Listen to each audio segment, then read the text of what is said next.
10살 이상의 고양이 약 40%에서 발생할 수 있는 대표적인 질환, 바로 신부전증인데요. 만약 반려묘가 이유 없이 물을 자주 마시거나 소변량이 늘어났다면 이것은 신부전증의 초기 신호일 수 있습니다. 고양이의 주요 사망 원인 중 하나로 조기 발견과 적절한 치료가 이루어지지 않으면 반려묘의 생명까지 위협할 수 있는 무서운 질환, 신부전증에 대해 함께 알아보겠습니다. 안녕하세요. 토크닥터 팬 노소정입니다. 오늘은 수의사 한진수 선생님과 함께 고양이 신부전증에 관한 이야기 나눠봅니다.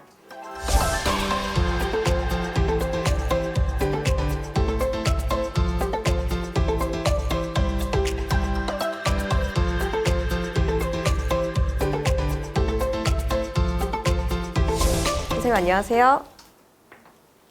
네, 오늘 고양이 신부전증에 관해서 이야기 나눠볼 텐데요. 고양이들한테 흔히 신부전증이 잘 걸린다라는 말도 있던데 이게 특별한 이유가 있을까요?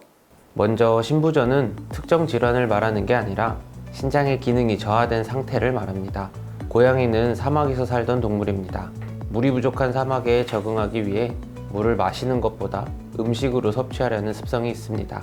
또 신장에서 물을 한 번 더 걸러서 사용하고 비슷한 체중의 강아지보다 신장 기능의 단위인 네프론의 수가 적습니다. 이러한 유전적인 원인 이외에도 구내염이나 전염성 복막염 등 감염성 질환이나 결석, 종양, 췌장염 등 만성 소모성 질환에서도 신부전이 발생할 수 있습니다. 이 고양이들 중에서 유독 이 신부전증에 취약한 품종도 좀 있을까요? 고양이 품종 중에 페르시안, 브리티시, 엑조틱, 메인쿤, 렉돌, 셀커크렉스에서는 다낭성 신장병이 잘 생기고 아비시니안, 샴 고양이는 아밀로이드증이 잘 생기는 것으로 밝혀져 있습니다. 그러면 혹시 나이와도 좀 연관이 있을까요? 신부전은 급성과 만성으로 나눌 수 있는데 만성 신부전의 가장 중요한 원인 중 하나가 연령입니다. 통계적으로 7살 이상의 고양이는 12%가, 10살 이상의 고양이는 30%가, 13살 이상의 고양이는 80%가 만성 신부전을 앓고 있다고 합니다. 네, 이 신부전증이 고양이의 생명도 위협할 수 있다, 이런 얘기도 있던데 구체적으로 얼마나 위험한 질환인지 궁금합니다. 신부전은 노령묘의 사망 원인 중 2위를 차지합니다. 일반적으로 급성 신부전은 독성물질 섭취, 비뇨기계 폐색 등으로 수일 이내에 신장 기능이 급작스럽게 저하되는 것을 말합니다. 급성 신부전은 보통 신장의 직접적인 문제가 아니므로 기저질환을 해결하면 신장 기능은 수일 이내에 회복되는 것이 일반적입니다. 문제는 만성 신부전입니다. 신장 기능의 75%가 망가진 이후부터 보호자분이 발견할 수 있는 증상들이 나옵니다. 따라서 증상을 확인한 후에 병원에 내원하게 되면 만성 신부전이 많이 진행된 후라고 볼 수 있습니다. 네, 너무 이렇게 위험한 질환인 만큼 조기 진단도 좀 중요할 것 같은데 우리 고양이 신부전증을 좀 의심해 볼 수 있는 증상 같은 건 어떤 게 있을까요? 연구에 따르면 신부전을 진단받기 1에서 3년 전부터 식사량과 체중이 서서히 감소하는 양상을 보인다고 합니다. 또 입냄새 악화, 잦은 구토, 변비, 활동량 감소, 다음 다뇨와 모질 악화 등의 증상을 보입니다. 신장 기능의 대부분을 소실하게 되면 경련, 보행 실조, 시력 상실 등의 심각한 증상까지 보일 수 있습니다. 네, 그럼 이렇게 신부전증이 의심될 때 병원에서는 어떤 검사를 진행하나요? 가장 흔하게 진행되는 검사는 혈액 검사입니다. BUN, 크레아티닌, 인, 칼슘 수치를 확인합니다. 하지만 이런 혈액 검사들은 신장 기능이 70%까지 망가져도 정상으로 나올 수 있습니다. 또 식이나 탈수 등 다른 원인에 의해서도 변동폭이 심한 편입니다. 따라서 SDMA 같은 조기 신장 평가나 UPC 수치, 비뇨기계 초음파 등의 검사까지 진행해야 신부전의 원인과 정도를 진단할 수 있습니다. 네, 이렇게 진단을 받은 후에는 또 어떻게 치료를 진행하는지도 궁금한데요. 만성 신부전의 경우 신장의 기능을 되돌리는 방법은 아직까지는 없습니다. 따라서 관리에 초점을 두고 치료 계획을 세워야 합니다. 만성 신부전 치료법의 중점은 혈중 독성물질의 농도를 줄여 신장에 가해지는 부담을 덜어주는 것입니다. 저인, 중단백 시기로 독성물질의 생성을 줄이고 인흡착제와 활성탄 복용으로 독성물질 흡수를 억제합니다. 또 수액 처치로 독성물질의 농도를 낮추면서 신기능 저하에 따른 추가 증상을 억제하는 대증 처치를 병행합니다. 네, 관리에 초점을 맞춘다고 하셨는데 그럼 완치가 완전히 불가능한 건가요? 신장 독성이 있는 물질의 섭취 또는 비뇨기계 결석이 원인인 급성신부전의 경우엔 골든타임 안에 적절한 치료를 받게 되면 신장 기능의 일부는 되살릴 수 있기도 합니다. 하지만 앞서 말씀드린 것처럼 만성신부전의 경우 어떠한 처치를 진행해도 망가진 신장의 기능이 회복되지는 못합니다. 하지만 만성신부전의 초기에 발견했다면 적절한 처치를 진행해 그대로 유지하는 것을 목표로 할 수는 있습니다. 네, 이번에는 실제 사연에서 솔루션을 찾아보는 시간입니다. 선생님께서는 사연을 듣고 진단과 처방을 내려주시면 되겠습니다. 토닥토닥 솔루션 시작합니다. 네, 첫 번째 사연입니다. 안녕하세요. 7살 된 페르시안 고양이를 키우고 있습니다. 최근에 신부전증 진단을 받았는데 약을 먹이기가 너무 어렵네요. 약을 사료에 섞어주면 사료를 거부하고 입에 약을 넣으려고 하면 도망가기도 해요. 약을 잘 먹일 수 있는 방법이 있을까요? 라는 사연인데요. 저도 경험이 있는지라 반려동물한테 약을 먹이기가 굉장히 어렵거든요. 좀 팁 같은 게 있을까요? 약을 먹이는 방법은 여러 가지가 있습니다. 캡슐약이나 알약을 목구멍 깊숙이 넣어주는 방법도 있고 가루약을 물에 녹여서 입안에 흘려 넣어주는 방법도 있습니다. 아니면 가루약을 고양이가 좋아하는 간식에 섞어서 코나 입천장에 발라주는 방법도 있습니다만 고양이들은 이 모든 방법들을 싫어합니다. 또 아픈 고양이들은 더 예민해지기 때문에 약 먹이는 게 정말 어렵습니다.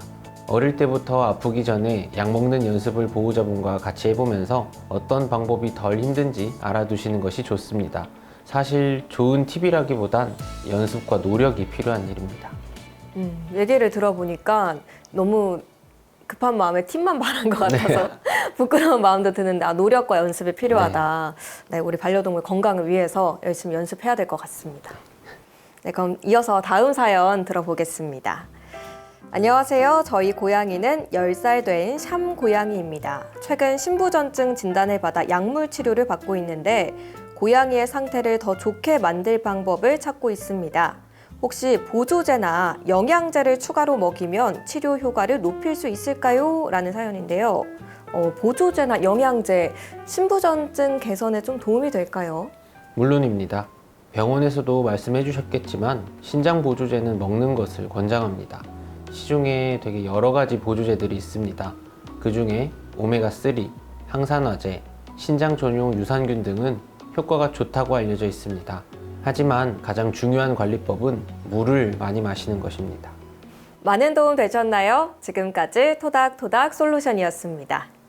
이번에는 퀴즈를 통해 고양이 신부전증을 더 쉽고 재밌게 이해해보는 시간입니다. 건강상식 능력고사 시작합니다.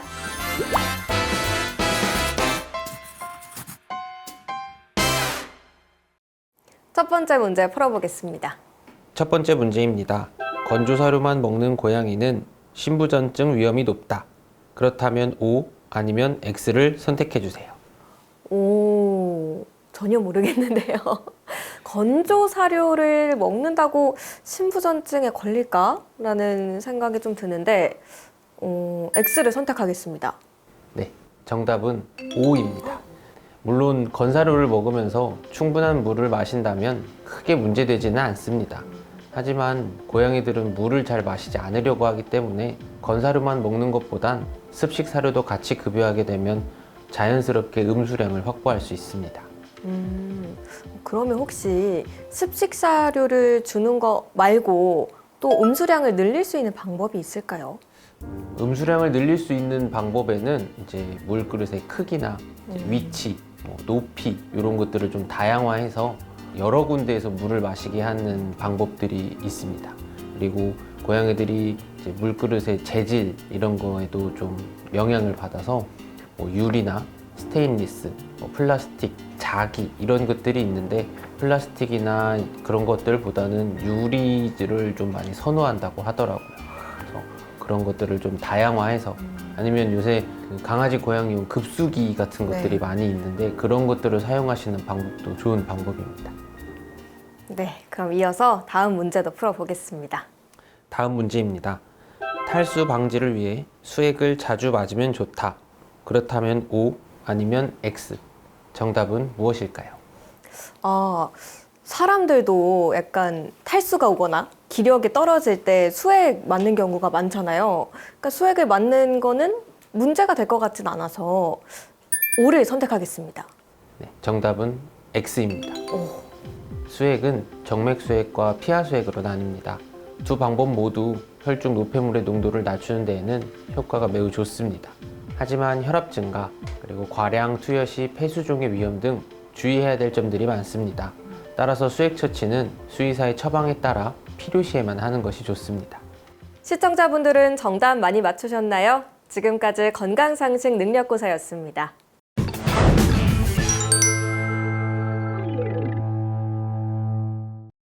네, 오늘 이야기 나눠보니까요. 고양이 신부전증을 예방하려면 충분히 수분을 섭취하는 게 중요하겠다라는 생각이 드는데 혹시 이거 말고도 또 좋은 예방법 같은 게 있을까요? 신부전은 사실 유전적인 특징에 속하기 때문에 특별한 예방법은 없습니다.